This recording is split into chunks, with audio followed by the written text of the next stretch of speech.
Hello दोस्तों, आप सभी का एक बार फिर से इस क्लास में स्वागत है। दोस्तों, पिछले क्लास में हमने अर्थव्यवस्था के क्षेत्र के बारे में पढ़ा था और मुझे आशा है, मुझे विश्वास है कि आप लोगों ने अच्छे से उसको एक बार रिवाइज कर लिया होगा। तो दोस्तों, आज हम लोग अर्थव्यवस्था के प्रकार के बारे में देखेंगे। टाइप्स ऑफ इकोनॉमी के बारे में आज हम लोग डिस्कस करेंगे। तो चलिए दोस्तों, हम लोग देखते हैं अर्थव्यवस्था के प्रकार के बारे में। तो सबसे पहला जो है, संसाधनों के स्वामित्व, उत्पादन के साधन और सरकार की भूमिका के आधार पर अर्थव्यवस्था के 3 प्रकार हैं। यहाँ पर जो बेस है वो क्या है? संसाधनों के स्वामित्व, उत्पादन के साधन और सरकार की भूमिका के आधार पर जो अर्थव्यवस्था के जो प्रकार हैं वो 3 तरह के हैं। पहला हो गया पूंजीवादी अर्थव्यवस्था, इसको इंग्लिश में कैपिटलिस्ट इकोनॉमी कहते हैं। दूसरा हो गया समाजवादी अर्थव्यवस्था, सोशलिस्ट इकोनॉमी। और तीसरा हो गया मिश्रित अर्थव्यवस्था, मिक्स्ड इकोनॉमी। तो इन तीनों अर्थव्यवस्थाओं के बारे में हम लोग डिटेल में पढ़ेंगे कि पूंजीवादी अर्थव्यवस्था क्या होती है, समाजवादी अर्थव्यवस्था क्या होती है और मिश्रित अर्थव्यवस्था क्या होती है। तो यहाँ पर ये मैंने 3 पैरामीटर यहाँ लिखे हुए हैं: संसाधनों का स्वामित्व, उत्पादन के साधन और सरकार की भूमिका या सरकार का नियंत्रण। तो अगर हम पूंजीवादी अर्थव्यवस्था की बात करें तो आप ध्यान से इस बात को सुनिएगा। पूंजीवादी अर्थव्यवस्था में क्या होगा कि संसाधनों का स्वामित्व निजी हाथों में होगा। उत्पादन के साधन, उत्पादन कितना करना है, किसके लिए उत्पादन करना है, उत्पादन कितना करना है, किसके लिए उत्पादन करना है, किस कीमत पर बेचना है, लाभ, हानि, ब्याज। यानी कहने का मतलब यह है कि बाजार की शक्ति, मांग एवं आपूर्ति, डिमांड, बाजार में क्या डिमांड है, कितनी आपूर्ति करना है, ये सारी की सारी का नियंत्रण निजी हाथों में होगा। संसाधनों का स्वामित्व निजी हाथों में है, उत्पादन के साधन पर कंट्रोल निजी हाथों में है। और सरकार की भूमिका की बात करें, सरकार का नियंत्रण की बात करें तो पूंजीवादी अर्थव्यवस्था में सरकार का नियंत्रण बहुत ही कम होता है। तो अगर जिस अर्थव्यवस्था में संसाधनों का स्वामित्व निजी हाथों में हो, उत्पादन के साधनों पर कंट्रोल या नियंत्रण निजी हाथों में है और सरकार की भूमिका न के बराबर हो, बहुत कम मात्रा में हो, वैसे अर्थव्यवस्था को पूंजीवादी अर्थव्यवस्था कहते हैं। इस प्रकार की अर्थव्यवस्थाएं जो विकसित देश हैं जैसे कि अमेरिका, ब्रिटेन जैसे देशों में देखने को मिलती है। वहीं अगर दूसरी ओर समाजवादी अर्थव्यवस्था के बारे में बात करें, समाजवादी अर्थव्यवस्था में संसाधनों का स्वामित्व सरकार के हाथों में होती है। उत्पादन के साधन, कितना उत्पादन करना है, किसके लिए उत्पादन करना है, किस कीमत पर बेचना है किसी वस्तु को, यानी कहने का मतलब कि जो बाजार की शक्तियां हैं, मांग और आपूर्ति, वो सारे के सारे किसके नियंत्रण में होता है? सरकार के नियंत्रण में होते हैं। और सरकार की भूमिका की बात करें तो यहाँ तो ऑलरेडी सरकार का नियंत्रण में सारी चीजें हो रही हैं, तो सरकार की भूमिका यहाँ पर आपको देखने को मिलती है।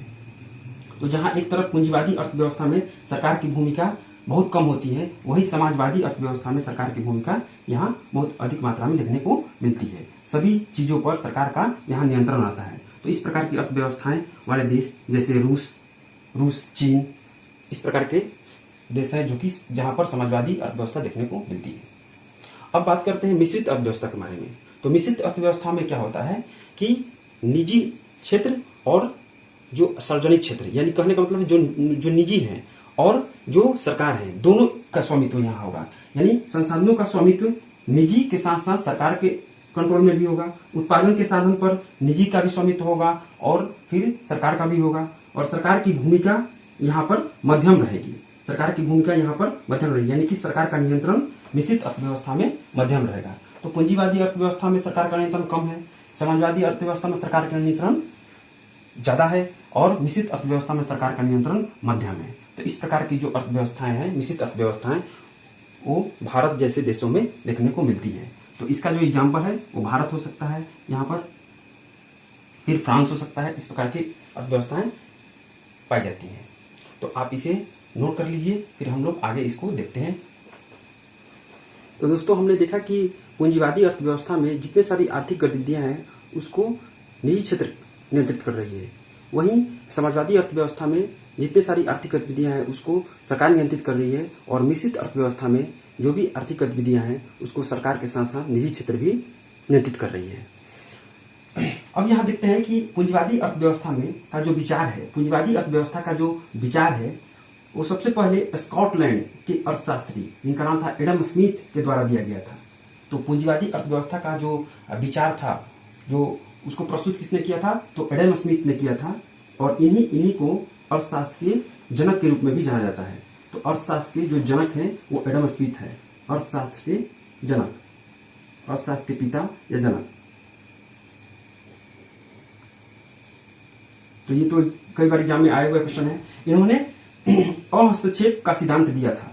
अहस्तक्षेप का सिद्धांत का मतलब क्या हुआ कि एडम स्मिथ ने अपनी एक पुस्तक थी जिसका नाम था द वेल्थ ऑफ नेशन, ये प्रकाशित हुई थी 1776 में प्रकाशित हुई थी, 1776 ईस्वी में ये पुस्तक प्रकाशित हुई थी। और इस पुस्तक के माध्यम से उन्होंने ये बताया कि उसके माध्यम से उन्होंने अहस्तक्षेप का सिद्धांत दिया। एडम स्मिथ का मानना यह था कि अर्थव्यवस्था में सरकार को हस्तक्षेप नहीं करना चाहिए, सरकार को एक नाइट वॉचमैन की भूमिका निभानी चाहिए। सरकार को क्या करना चाहिए, एक नाइट वॉचमैन की भूमिका निभाना चाहिए। मतलब ये हुआ कि आप जानते होंगे, आप देखे होंगे कि एक जो नाइट वॉचमैन होता है वो क्या करता है, वो घर के बाहर पहरा देता है, लेकिन जो वॉचमैन है वो मालिक के किसी भी काम में, जो उसका व्यक्तिगत काम है, उसमें कोई भी दखलंदाजी नहीं करता है। तो एडम स्मिथ का मानना था कि अर्थव्यवस्था में सरकार को हस्तक्षेप नहीं करना चाहिए, बस उसको एक तरह से कानून वगैरह बनाने या टैक्स वगैरह निर्धारण करने का ये इस तरह का काम जो है वो करना चाहिए, लेकिन इसमें पूरी तरह से किसी प्रकार कोई हस्तक्षेप नहीं करना चाहिए। दूसरी ओर अगर बात करें समाजवादी अर्थव्यवस्था के बारे में, तो इसमें हमने अभी आपको बताया कि जितने सारे आर्थिक गतिविधियां हैं उस पर नियंत्रण कौन कर रहा है, सरकार कर रहा है। तो समाजवादी अर्थव्यवस्था में इसके जो प्रस्तुतकर्ता थे वो जर्मन अर्थशास्त्री कार्ल मार्क्स थे। इनकी एक बुक थी जिसका नाम था दास कैपिटल, इस बुक को आप ध्यान रखिएगा। और एडम स्मिथ की जो बुक थी द वेल्थ ऑफ नेशन, ये भी आपको ध्यान रखना है। तो दास कैपिटल, और दास कैपिटल में सबसे पहले उन्होंने 1917 में यूएसएसआर में रूस पर इसका प्रयोग किया, समाजवादी अर्थव्यवस्था का। तो समाजवादी अर्थव्यवस्था वाले देश कौन से हो गए, रूस और चीन। यहाँ पर इसके एग्जाम्पल हो गए समाजवादी अर्थव्यवस्था वाले देश। तो सबसे पहले जो प्रयोग किया गया था समाजवादी अर्थव्यवस्था का, वो कौन से देश में किया गया था, तो वो यूएसएसआर रूस में ये किया गया था। इसको आपको ध्यान रखना है। अब हम बात करते हैं मिश्रित अर्थव्यवस्था में। तो मिश्रित अर्थव्यवस्था के प्रस्तुतकर्ता कौन थे, तो मिश्रित अर्थव्यवस्था के प्रस्तुतकर्ता जॉन मिनार्ड कीन्स थे। ये भी अर्थशास्त्री हैं, और इनकी एक बुक थी the general theory of employment, interest and money. तो इन्होंने इस बुक के माध्यम से मिश्रित अर्थव्यवस्था का जो भी आपका डिस्क्रिप्शन था उसने दिया था। तो मिश्रित अर्थव्यवस्था वाले देश के एग्जाम्पल में हो गए जैसे कि भारत देश, फ्रांस, ये मिश्रित अर्थव्यवस्था अपनाने वाले देश हो गए। पूंजीवादी अर्थव्यवस्था वाले देश कौन से हो गए, जैसे अभी हमने आपको बताया यूनाइटेड स्टेट, यूके, ये आपका पूंजीवादी अर्थव्यवस्था देश है। तो आप इसे एक नोट डाउन कर लीजिए। इसके बाद हम लोग देखेंगे कि इसके क्या विशेषताएं हैं। चलिए तो अब हम लोग देखते हैं कि पूंजीवादी अर्थव्यवस्था, समाजवादी अर्थव्यवस्था और मिश्रित अर्थव्यवस्था की विशेषताएं क्या है। तो विशेषताओं को देखने के लिए हमने यहाँ पर 5 पैरामीटर लिया हुआ है। पहला है प्रतिस्पर्धा, कंपटीशन। दूसरा है इसका पर्पस, उद्देश्य। तीसरा है आर्थिक स्वतंत्रता। चौथा है उपभोक्ता के पास विकल्प। और 5वां है आर्थिक असमानता। तो यहाँ 1 बाय 1 करके हम लोग देखते हैं कि क्या पूंजीवादी अर्थव्यवस्था में इस प्रकार के पैरामीटर पाए जाते हैं, क्या समाजवादी अर्थव्यवस्था में इस प्रकार के पैरामीटर पाए जाते हैं, क्या मिश्रित अर्थव्यवस्था में इस प्रकार के पैरामीटर पाए जाते हैं। तो सबसे पहला प्रतिस्पर्धा के बारे में बात करते हैं, कंपटीशन के बारे में बात करें। तो चूंकि पूंजीवादी अर्थव्यवस्था में सारी आर्थिक गतिविधियों को निजी हाथों में कंट्रोल किया जा रहा है, निजी हाथों से कंट्रोल किया जा रहा है, तो इसमें आपका प्रतिस्पर्धा है, क्योंकि बहुत सारी कंपनीज हैं जो निजी क्षेत्र की कंपनीज है, तो उन सभी में आपस में प्रतिस्पर्धा देखने को मिलती है। लेकिन अगर समाजवादी अर्थव्यवस्था की बात करें, तो चूंकि सभी आर्थिक गतिविधियों को सरकार कंट्रोल कर रही है, इसीलिए यहाँ पर प्रतिस्पर्धा देखने को नहीं मिलती है। मिश्रित अर्थव्यवस्था में दोनों का मिला जुला रूप यहाँ देखने को मिलता है, इस बात का आप ध्यान रखिएगा। अगर उद्देश्य की बात करें, सेकंड नंबर उद्देश्य की अगर बात करें, तो पूंजीवादी अर्थव्यवस्था में जो उद्देश्य होता है वो अधिकतम लाभ कमाना होता है। लेकिन समाजवादी अर्थव्यवस्था की बात करें तो इसका जो उद्देश्य होता है वह जन कल्याण, लोगों की कल्याण करना होता है। और मिश्रित अर्थव्यवस्था की बात करें तो इसका जो उद्देश्य होता है जन कल्याण करना, सामाजिक न्याय, कल्याणकारी राज्य की स्थापना करना, आर्थिक नियोजन जैसे जो टर्म है, मुद्दे हैं, वो आपके आते हैं मिश्रित अर्थव्यवस्था के अंतर्गत। अगर हम आर्थिक स्वतंत्रता की बात करें, आर्थिक स्वतंत्रता की बात करें, धन से संबंधित स्वतंत्रता की बात करें, तो पूंजीवादी अर्थव्यवस्था में देखने को मिलती है। मतलब पूंजीवादी अर्थव्यवस्था में आर्थिक स्वतंत्रता है, आपके पास पैसा है, किसी प्रकार का कोई सर्विस ले सकते हैं। लेकिन समाजवादी अर्थव्यवस्था में अगर बात करें तो यहाँ पर चूंकि सारी गतिविधियों को सरकार कंट्रोल कर रहा है, तो यहाँ पर आर्थिक स्वतंत्रता नहीं है।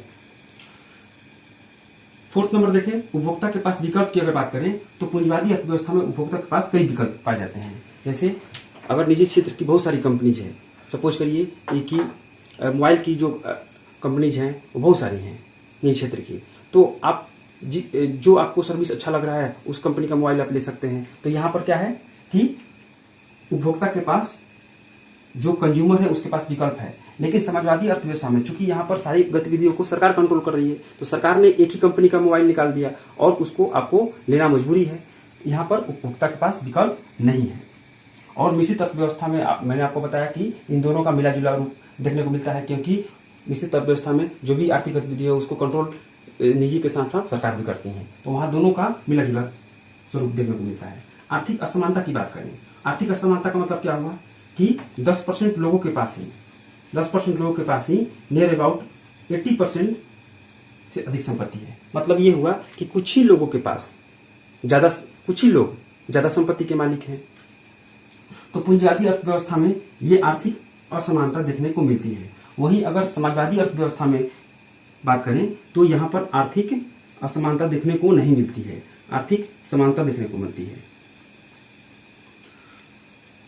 मुझे आशा है कि आपको ये विशेषताएं जो है ये समझ में आ गई होगी। ये प्रतिस्पर्धा, उद्देश्य, आर्थिक स्वतंत्रता, उपभोक्ता के पास विकल्प और आर्थिक असमानता, ये पूरे के पूरे पांचों पैरामीटर आपको क्लियर हो गएंगे। तो आप इसका स्क्रीनशॉट ले लीजिए, फिर हम लोग नेक्स्ट अर्थव्यवस्था के नेक्स्ट जो प्रकार हैं उसके बारे में हम लोग डिस्कस करेंगे। चलिए दोस्तों, तो अब हम लोग देखते हैं कि विभिन्न क्षेत्रों के आधार पर अर्थव्यवस्था के कितने प्रकार हैं। यहाँ पर जो बेस लिया गया है सेकंड नंबर में, विभिन्न क्षेत्रों के आधार पर, तो विभिन्न क्षेत्रों के आधार पर अर्थव्यवस्था के कितने प्रकार हैं। तो यहाँ पर अर्थव्यवस्था के 3 प्रकार हैं। पहला हो गया कृषि आधारित अर्थव्यवस्था जो एग्रीकल्चर बेस्ड है, दूसरा हो गया उद्योग आधारित अर्थव्यवस्था जो इंडस्ट्रियल बेस्ड है, और तीसरा है आपका सेवा क्षेत्र आधारित अर्थव्यवस्था जो कि सर्विस सेक्टर बेस्ड है। तो यहाँ पर 3 प्रकार की अर्थव्यवस्थाएं देखने को मिलती है। अब 1 बाय 1 करके हम लोग देखेंगे कि कृषि आधारित अर्थव्यवस्था किसे कहते हैं, फिर उद्योग आधारित अर्थव्यवस्था किसे कहते हैं, और फिर सेवा आधारित अर्थव्यवस्था किसे कहते हैं। तो किसी भी देश के जीडीपी में यदि 50% योगदान कृषि क्षेत्र का हो और 50% से अधिक जनसंख्या कृषि कार्यों में लगे हुए हैं, तो उस प्रकार की अर्थव्यवस्था को हम लोग कृषि आधारित अर्थव्यवस्था कहते हैं। मतलब जीडीपी में योगदान 50% हो और 50% जो जनसंख्या है वो कृषि कार्यों में लगे हुए हैं, तो उसको हम लोग कृषि आधारित कहेंगे। सिमिलरली उद्योग आधारित अर्थव्यवस्था किसे कहेंगे, तो किसी भी देश के जीडीपी में 50% योगदान उद्योग का हो और 50% से अधिक जनसंख्या जो है वो उद्योग कार्यों में लगे हुए हैं, तो उसे हम लोग उद्योग आधारित अर्थव्यवस्था कहेंगे। सिमिलरली सेवा क्षेत्र आधारित अर्थव्यवस्था किसे कहेंगे, तो अगर किसी देश की अर्थव्यवस्था में के जीडीपी में 50% योगदान सेवा क्षेत्र का हो और 50% से अधिक जनसंख्या सेवा क्षेत्र में लगी हुई है, तो उस प्रकार की अर्थव्यवस्था सेवा क्षेत्र आधारित अर्थव्यवस्था के अंतर्गत आती है। तो आप ये समझ गए होंगे कि कृषि आधारित अर्थव्यवस्था किसे कहते हैं, उद्योग आधारित अर्थव्यवस्था किसे कहते हैं और सेवा क्षेत्र आधारित अर्थव्यवस्था किसे कहते हैं। अब यहाँ पर एक क्वेश्चन है कि भारत के संदर्भ में किस प्रकार की अर्थव्यवस्थाएं देखने को मिलती है।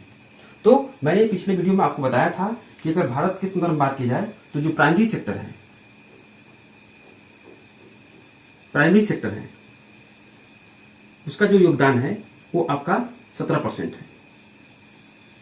लेकिन जनसंख्या की अगर बात करें तो नियर अबाउट 55% जनसंख्या इस कार्यों में लगे हुए हैं। प्राथमिक क्षेत्र की बात करें, प्राइमरी सेक्टर की अगर बात करें, तो अगर हम जनसंख्या के आधार पर बात करेंगे तो जो भारत की अर्थव्यवस्था है वो कृषि आधारित देखने को मिलती है।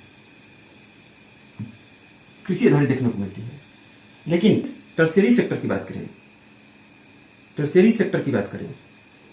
जो सर्विस सेक्टर है, इसका योगदान नियर अबाउट 55% है। लेकिन यहाँ पर पॉपुलेशन की बात करें तो 10% की पॉपुलेशन यहाँ पर कार्य में लगे हुए हैं। तो अगर हम जीडीपी की बात करें, की बात करें तो ये जो अर्थव्यवस्था, भारत की अर्थव्यवस्था, वो सेवा क्षेत्र आधारित अर्थव्यवस्था है, सेवा क्षेत्र आधारित। अगर हम जीडीपी के संदर्भ में बात करें तो भारत की अर्थव्यवस्था सेवा क्षेत्र आधारित अर्थव्यवस्था है।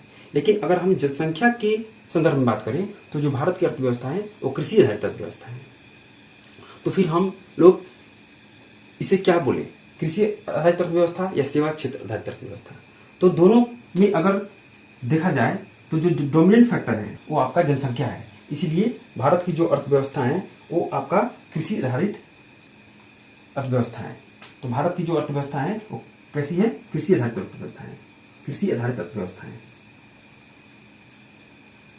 कृषि आधारित अर्थव्यवस्था है। क्योंकि डोमिनेंट फैक्टर जनसंख्या और सेवा क्षेत्र में कौन सा आएगा? जनसंख्या और जीडीपी में कौन सा आएगा? आपका जनसंख्या आएगा। जनसंख्या और जीडीपी में आपका जनसंख्या आएगा। इसलिए भारत की जो अर्थव्यवस्था है वो आपका कृषि आधारित अर्थव्यवस्था है। तो दोस्तों आज के लिए इतना ही। फिर हम लोग नेक्स्ट वीडियो में अर्थव्यवस्था के जो भी प्रकार बचे हुए हैं उसको हम लोग देखेंगे। तब तक के लिए आप अपना ख्याल रखिए। जय हिंद।